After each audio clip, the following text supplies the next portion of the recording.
In the vast, silent theater of the prehistoric world, bones tell us what our ancestors looked like, but footprints tell us who they were. For decades, the study of human evolution was a puzzle pieced together from fragments of skulls and femurs, static snapshots of death that left us guessing about the movement and behavior of the creatures they belonged to.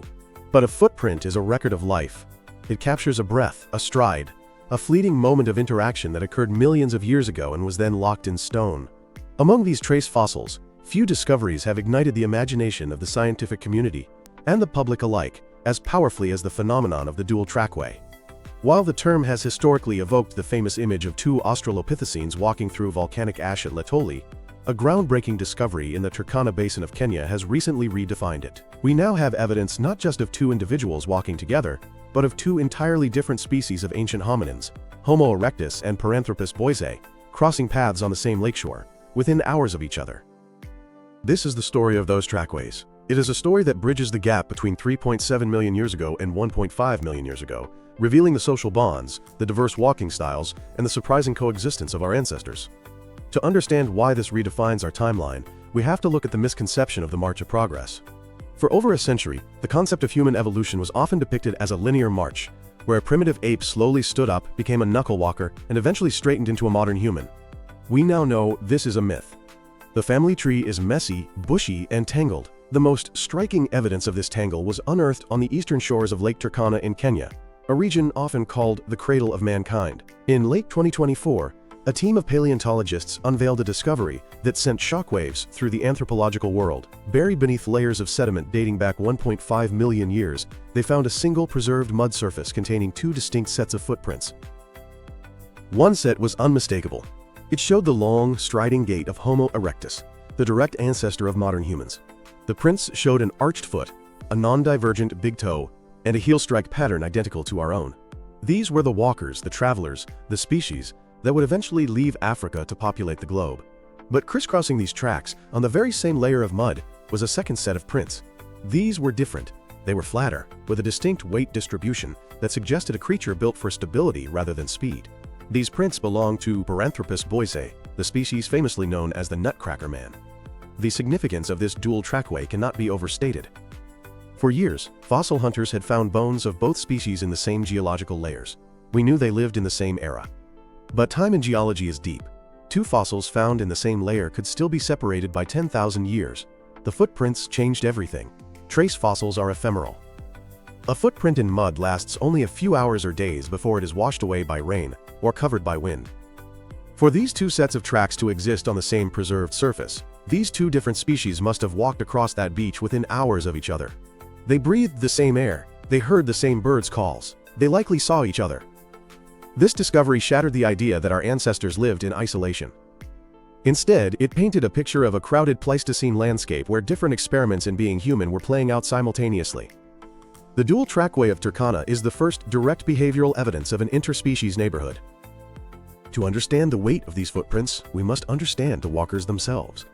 The tracks assigned to Homo erectus reveal a creature that had mastered the art of bipedalism. By 1.5 million years ago, Homo erectus had evolved a body plan strikingly similar to ours. They had long legs, shorter arms, and a barrel-shaped ribcage. The footprints show a strong longitudinal arch, the spring in the foot, that absorbs shock and recycles energy. This is the hallmark of an endurance walker. Homo erectus was not just walking, they were patrolling. They were hunters and gatherers who covered vast distances under the African sun. This was a species with a growing brain, approximately 900 cubic centimeters, capable of making sophisticated stone tools like the Acheulean hand axes and possibly controlling fire. Their tracks in the Turkana mud are purposeful, moving in straight lines, suggesting a destination. Walking the same path was Paranthropus boisei, a creature that represents a completely different evolutionary strategy. Paranthropus boisei was a robust hominin. They had massive jaws and molar teeth 4 times the size of a modern human's, anchored by a sagittal crest, a bony ridge on top of the skull that supported powerful chewing muscles. The footprints attributed to Paranthropus boisei show a flatter foot and a slightly different stride mechanics. They were fully bipedal, they didn't walk on their knuckles, but they were likely less efficient at long-distance travel than Homo erectus. They were the cows of the hominin world, specialized feeders who spent their days grazing on sedges, grasses, and hard nuts near the waterways. This raises the coexistence mystery. How did two upright walking primates share the same habitat without driving each other to extinction? The answer lies in niche partitioning. The dual trackway confirms that while they shared the space, they did not compete for the resources. Homo erectus was likely chasing game and gathering high-energy foods, while Paranthropus boisei was munching on the tough, fibrous vegetation that erectus couldn't eat. They were neighbors, perhaps indifferent to one another, passing like ships in the Pleistocene night. While the Turkana discovery is the new face of the dual trackway phenomenon, it stands on the shoulders of the most famous footprint site in the world, Laetoli, Tanzania. Discovered in 1978 by Mary Leakey's team, the Laetoli footprints are much older, dating back 3.66 million years, and tell a different, more intimate story. At Laetoli, a volcanic eruption blanketed the landscape in ash, which then turned to cement-like mud after a rainstorm. Walking across this wet ash were 3 individuals of the species Australopithecus afarensis, the same species as Lucy. The most famous trackway, Site G, shows 2 parallel lines of footprints. One set of prints belongs to a larger individual, likely male. Running alongside is a set of smaller prints, likely female. Within the larger footprints there is often a double impression, leading some scientists to believe a third, smaller individual was walking in the footsteps of the larger one, a behavior often seen in children mimicking parents. For decades, this dual trackway was the romanticized icon of human evolution. It suggested pair bonding, nuclear families, and social cohesion. It showed us that 3.7 million years ago, long before big brains or stone tools, we were already walking side by side. However, in 2016, a new set of footprints was discovered nearby at Site S. These prints were massive, belonging to an Australopithecus afarensis individual standing nearly 5 feet 5 inches tall, which was huge for that era. This added a new dimension to the Laetoli dual trackway concept: sexual dimorphism. The vast size difference between the Site S individual and the Site G individuals suggested that Australopithecus afarensis males were much larger than females, implying a social structure more like gorillas with harems than modern humans with monogamous pairs. This leads us to the science of reading the mud, known as ichnology, which has undergone a digital revolution. In the days of Mary Leakey, footprints were cast in plaster. Today, scientists use laser scanning and photogrammetry to create microscopic 3D topographic maps of the ground. Through depth analysis, by measuring the depth of the toe impression versus the heel impression, scientists can calculate the speed of the walker. A deeper toe print usually indicates running or forceful walking. They also analyze pressure pads. The distribution of sediment displacement reveals the foot's arch. A human foot acts like a lever. Heel strike, roll along the outer edge, pronation or rolling in, and finally, toe off. The Turkana and Laetoli prints show this human biomechanical pattern, distinguishing them from the flat-footed shuffle of chimpanzees. One of the challenges in analyzing the dual trackway is the substrate variable. Was the mud slippery? Was it deep? In Laetoli, the ash was wet and cohesive, capturing incredible detail, even the texture of the skin in some cases. In Turkana, the substrate was often lake margin mud. The Paranthropus boisei prints, being flatter, might partially be a result of the mud's consistency, but comparative analysis with the Homo erectus prints on the same mud proves the difference is anatomical, not environmental. This brings us to the social lives and group behavior of these ancestors. The dual aspect of these trackways, whether 2 species in Turkana or 2 individuals in Laetoli, opens a window into the mind of early hominins. Beyond the famous dual tracks, another site at Ileret, dating to 1.5 million years ago, revealed something even more startling: a cluster of footprints moving in the same direction. Analysis showed these were all made by adult males of Homo erectus. This wasn't a family stroll, it was a squad. In modern hunter-gatherer societies and in chimpanzees, groups of males patrol boundaries or hunt cooperatively.